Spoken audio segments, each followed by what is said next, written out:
Hello, everyone. Welcome to another episode of Port to Esports. My name is Darin Kwilinski. Joining me today is Max Tompkins. Max, how are you doing? I'm doing great, Darin. How are you doing? Fantastic. We have some big stuff to talk about today. The new platform brawler MultiVersus has dropped. It's been rumored. It's been leaked. Hungrybox got a tweet taken down or a photo taken down of a roster. There's been a lot going around about this new platform brawler. Now it's been officially released. So let's talk about it a little bit.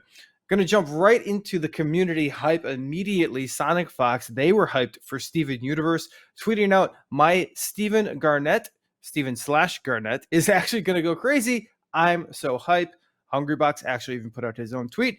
Honestly, very excited to see this in action. Gameplay looks promising, and the modes are unique compared to other platform fighters. More on that later. And even Kevin Conroy, Batman himself, said, "I'm back."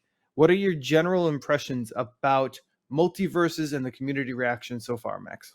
I really like how we've had a lot of platform fighter support this year between the Nickelodeon one, MultiVersus, and even the latest with Sora being added to Smash. There's just so much going on right now, but I think something really special to me, Darin, with MultiVersus is that, on top of like the voice acting coming into this game, unlike some other ones, it's like I feel like there's a lot more love being put into it. I could use other words too, like being genuine, but I just felt like even watching the gameplay, it looked a lot more polished than we saw in the preview versions of Nickelodeon. And some of the moves and frankly, some escape options and tech that was already shown off, I can see why all these pros are really excited for it. Absolutely. We'll get into some of that a little bit later into this episode. Let's go over some of the basics, some of the run-of-the-mill stuff. It is coming to PS4 and PS5, Xbox Series X, and PC. It's going to be cross-platform with dedicated servers on rollback netcode, which is very important in an online fighter. It's going to be free to play. It coming in 2022. 1v1, 2v2, 4-player free-for-all, all those you would expect out of a platform brawler. There's going to be online, and there's going to be ranked, which will be a lot of fun for a lot of people who want to remain competitive. Couple other things, customization and perks. We'll get into that in a little bit as well. But first, I want to kind of just do a quick read off of the roster because this is actually pretty impressive. And it pulls from a lot of different corners of the WB lot. You have Arya Stark from Game of Thrones, Batman, Bugs Bunny, Finn the Human, Garnet, Harley Quinn, Jake the Dog, Rain Dog, Shaggy, Steven Universe, Superman, Tom and Jerry, and Wonder Woman. What are your thoughts on that roster so far? It seems pretty strong to me, especially just to like come right out the gate with, Batman, Superman, Wonder Woman, and then also flip it and be like, yeah, we got Shaggy too, who's going to go Super Saiyan. I mean, yeah, I love Super Saiyan Shaggy. I like how Warner Brothers are really playing into the memes with Shaggy. I mean, now we actually have a somewhat canonical reality of Shaggy going up against Superman. I mean, of course, Shaggy would decimate Superman any day of the week, but like now it's competitive for Superman to have a fighting chance. I think that's so cool. But there are just no, go on. No, I mean they even. Oh, thanks, Ace. Ace is even excited. They even did a. They even played into it with like the WB logo, where Shaggy came through, like the latest Mortal Kombat movie, and grabbed Scorpion by the neck and then pulled him back through the WB logo. So they're very well aware and very in tune with what the community is looking for and wants. And even in the trailer, they put Shaggy going Super Saiyan, like a Super Saiyan aura around him. So I thought that was pretty. It's fan servicey, but it's like not pandering. It's good, right? Though. I thought it was the right level. Yeah, like fan service I think is only bad when it's like a game with like lore and stuff, but if it's like Smash Bros or the Nickelodeon game or any platform fighter, I think this is the perfect time for fan service. Like Shaggy going against Superman, and I'm not like a Warner Brothers-ologist. I don't remember all of their IPs, so seeing all those names and then all of a sudden Arya Stark on the screen, I'm like, whoa, okay. Yeah, I actually the most was like, who's that? Yeah, right. Yeah, I was like, who is that? And then they introduced her. I was like, oh, they're WB property. Because when you think of Game of Thrones, right? You think of Game of Thrones, you think of like HBO and all the Doom show of season 8. We don't need to talk about that, but you think of like HBO. So it's kind of like, oh yeah, that's right. That they are under the WB property. Let's look at how they want to make this a little bit different, right? They have they're emphasizing teamwork and social play. What they showed in the trailer was Batman's smoke bomb, a shield from Steven Universe, Wonder Woman's lasso of truth saving a teammate, and Bugs Bunny creating a tunnel under the stage for a different route of traversal. This is pretty different from a lot of other platform brawlers, where especially when you're in a 2v2 mode and in a lot of tournaments for Smash Brothers, they will keep team damage on. So, could 2v2 be the big draw for multiverses with some of these more assist style skills? That's a really interesting question because I feel like a lot of these online brawlers who that have supported 2v2 mode are huge. I mean, in the past, I think like Melee and the other Smash Bros. Games, they've had a lot of 2v2 tourneys or like kind of a side addition to the 1v1s and the major draw, but a lot of these 2v2 ones have a lot of prize money, and I think it gives a chance for players that may not necessarily be in that first place slot or even the top five sometimes to be with two of those people and then become a power duo. It's really strong, and oftentimes that's where the real money's made. Absolutely. And they even mention esports specifically. They name drop esports at the end of the trailer. It was something along the lines of like, whether you just want to play socially or if you're here for esports. So that to me signals that they're thinking about things like that, and they see a gap in the 2v2 area of these platform brawlers. 2v2s are big draws in a couple of the platform brawling esports. I think 1v1 melee and ultimate is probably where most people's attention is, but you have some experience with 2v2 Brawlhalla, and you were saying earlier that it's a little bit more balanced in terms of importance in that scene. Can you break some of that down? Yeah, absolutely. So, I mean, when it comes to 2v2 Brawlhalla competitively, team damage is still on, but each of the characters in that game have unique signature or like their, powerful moves. And you have to keep all that in mind because it becomes less about attacking the enemy opponent. It becomes more about working together as a team and most importantly, creating space and dodging each other's moves. And if it's a good enough chemistry, combining those power moves or even a whole bunch of different combos together into something that can become almost unstoppable. So I think some of the options that we did see, like the smoke grenade, I thought from Batman was the most interesting. That really reminded me a lot of Reptile's invincibility from Mortal Kombat, and I don't know about you. I always thought that move was kind of useless, but maybe it'll have some important use here in 2v2s. But that aside, I think especially Bugs Bunny being able to dig a tunnel, I think immediately has so much combo use. And if not, a get out of the way tool to allow maybe yourself to escape if you're high in damage and allow your teammate to go in there and kind of become maybe even like a practice dummy for the enemy team while you set yourself back up. But there's a lot of different options there, and I'm really excited to see how 2v2 can blossom with all these unique moves. Yeah, I think it'll be interesting to see everyone else's sort of assist style moves. I would assume that, like, a 1v1 scenario, Wonder Woman's lasso of truth is treated more like a grab against the enemy, right? Oh yeah. But in 2v2s, it probably is more, like that assist focused one. So it'll be interesting, I think, to see how they carve out that niche. I certainly enjoy that aspect of it where it amplifies and exemplifies the teamwork aspect of a 2v2, not to take away from the skill or the coordination or the communication of melee and ultimate 2v2s. Like, that's really hard to coordinate your skills, your timing. You got to really know who your opponents are as well as your teammate is, so that you're not crisscrossing your skills or your attacks and comboing into each other rather into the enemy. So I think that this will be a really fun experiment for them. One thing we Let's could go. see if Yeah. one thing we could see if we ever have like a LAN or something for multiverses, right? Something that Melee and other Smash games do is that they have 2v2s, but instead of having four players on the screen, it's a 1v1, and each team have to share a controller. Maybe with the pandemic right now, it's not the best option, but imagine having the same thing for multiverses. That's something I would love to see and maybe commentate. But I mean, I have no doubt we'll see some of those things like that. I mean, I remember we were talking to Mango a while back about breaking down some of the the gameplay videos of All-Star Brawl, and one of the questions we posited to him was, "Is this going to help or hurt the Smash community?" And generally, he thinks that when a new platform brawler comes out or when new content comes out for other platform brawlers, it inevitably feeds back into Smash, because those are the OG titles. Even Ultimate has a long-standing history with the community at this point. But it all feeds back into like Melee and that Smash community. So I think it'll be interesting, to see how the community adopts this title, or if it becomes its own separate thing with its own circuit and championship and things like that, rather than being like a side tournament at Smash Summit or something like that. Let's talk about the presentation, because the presentation is actually incredibly impressive. Not only do the graphics look great, although when you do see Batman at the character select screen, his biceps are like the width of his waist. They are ridiculous, Good and for I'm him. here for it. Yeah, right, man.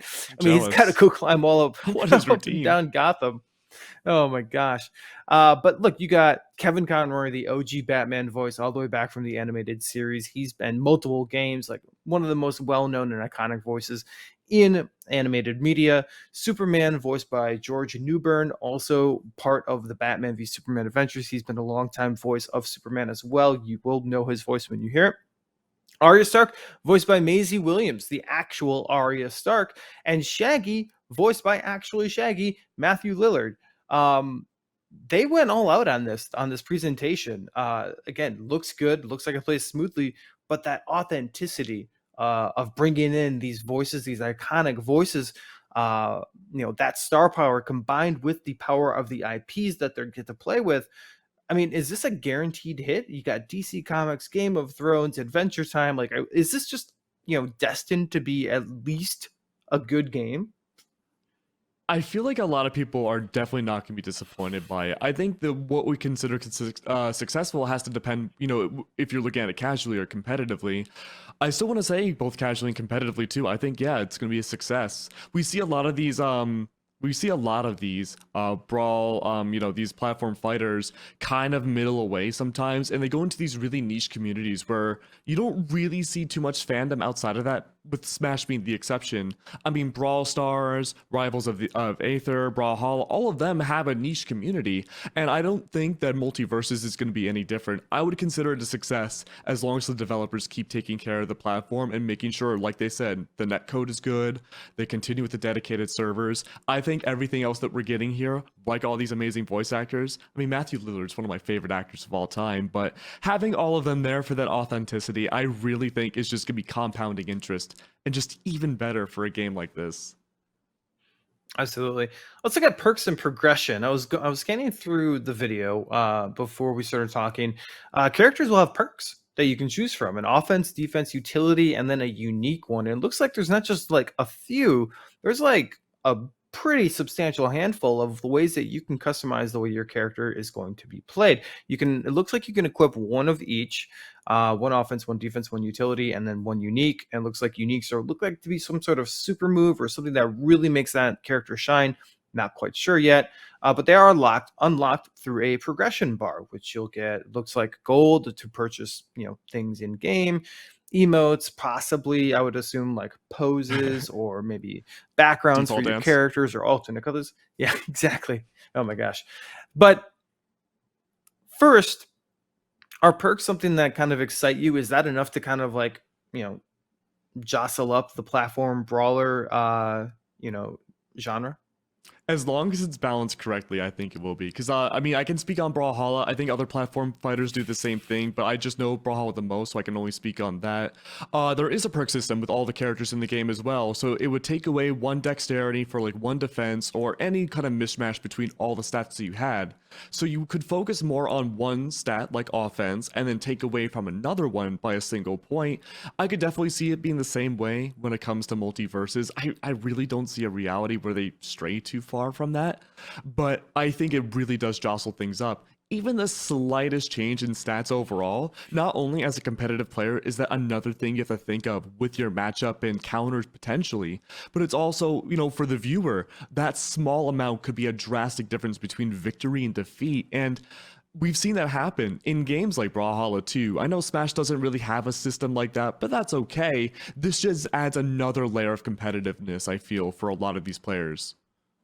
I'm just wondering if it opens up doors for, the competitive scene to either say, no, you run in perkless, our tournament is perkless, there's just too much OP stuff and not enough, that they're doing to Yeah. make things balanced. Like, we're just no perks at all. Or if they'll take certain perks and say, yeah, all of these are fine except for this one because it's clearly overpowered Oh, or yeah. something like that. So I'm more, kind of like gentlemen's agreements from Call of Duty, right? Where they take out certain things. Like the developer leaves a lot of things in, but in competitive Call of Duty, you can GA something out as a community of competitors and say no one's going to be able to use that shotgun because it's just too powerful. So I think that's going to open up some doors to at least some interesting discussions within a competitive community that does grow out of this. If certain things will get banned away just by the community or the tournament organizers themselves. The second half of this question, the progression bar in quote unquote content filled seasons, to me, speaks to battle passes, which are the new hotness ever since Fortnite introduced those back in 2018-ish. This is more of a games as a service platform brawler, in my eyes. It's not like Smash Ultimate. It's not like, Melee, of course, because Melee is not online. This looks, and because it's free to play, this looks like to be something that's going to be, supported for in the long term with new characters, new costumes, new emotes, new events for holidays and things like that. Is this a good thing? For me, I think it's a good thing for the long term health of the game. But what are your thoughts? No, I completely agree. I'm a big sucker for cosmetics. I have to stop myself all the time from any game. But I think having a progression bar, I think content-filled seasons, for me, as someone who's not really the best competitive player, in the world, of course, just slightly good. But no, you're kidding because of that. You're not filling in for tens in 2 weeks, though. So no, I'm not. Almost. I came so close. I'm like 1 in a billion. But in all reality, it's more like, I think for someone who plays more casually and enjoys the game for what it is outside the competitive matchup, I think it just adds a lot of longevity to the game. And for someone who loves cosmetics like that, I think it's even better. And so, it's all part of that compound factor. I really feel like all of these combined will just allow it to have a really healthy competitive atmosphere. It just makes me also think about what metaverse is next. Like, how many more metaverses can we get? We have WB and all of their properties now, and I mean, Smash Brothers is kind of technically one of the OG metaverses where it took different properties from different games that weren't a Nintendo. Like, man, I don't even know if there's any room yet. And then Fortnite's just everything's in Fortnite at this point. So, but speaking of the metaverse, WBA does have that deep well of characters to pull from. Who's getting in, man? I mean, I got Mortal Kombat characters like Scorpion, Sub-Zero. I don't think we're going to see any fatalities on Shaggy or Superman, but we can see some chains and hooks and ice blasts. There's tons of DC for them to pull from across, dozens and dozens of different IPs within that universe. More Game of Thrones. My bet, Jon Snow is going to be one of the first release characters. Either he's going to be in the first battle pass or probably announced soon. How could you not? Yeah. And then maybe Harry Potter, some Scooby-Doo, Scrappy-Doo, and then you also have, The Matrix, also, under WB. Get some Neo in there. So, yeah. Who's on your wish list? Probably out of all of these that you mentioned, I would like to see Harry Potter. I'm not the biggest Harry Potter fan in the world, but I can just imagine how many people will flock to the game just because of having that Harry Potter IP in there. I think Jon Snow is definitely a guarantee. I think there's that new prequel Game of Thrones show coming out next year. So I think that's the perfect time to release someone like Jon Snow. But overall, I think just expanding on the existing IPs already. Again, I'm not much of a Warner Brothers-ologist, so I'm not really too sure how elaborate it can go, but I think already expanding on what's already in the game, I think could just fill up a roster easily the size of Smash. Yeah, I mean, I was going to say, why don't you just fill it up with DC characters? But that's injustice. So they already have a fighting game for... They'll add Shaggy to that. Yeah. Oh, man. No, they'll break the game. The game will be broken. Max, snaps in half. The actual physical console. One of our technical directors was saying Back for Blood, baby. He actually voices one of the characters. Yes, I would love to see Evangelo inside of the game. Alan, you get some more voice lines and get a little bit more, dough in your pocket for it. Okay, cool. Max, thank you so much for joining us on another episode of Port to Esports. This has been fantastic. I do think that this is going to be a really, really big hit for WB, and just, a win for gamers in general, especially for it being free to play. I mean, I'll check it out just because it's free to play, right?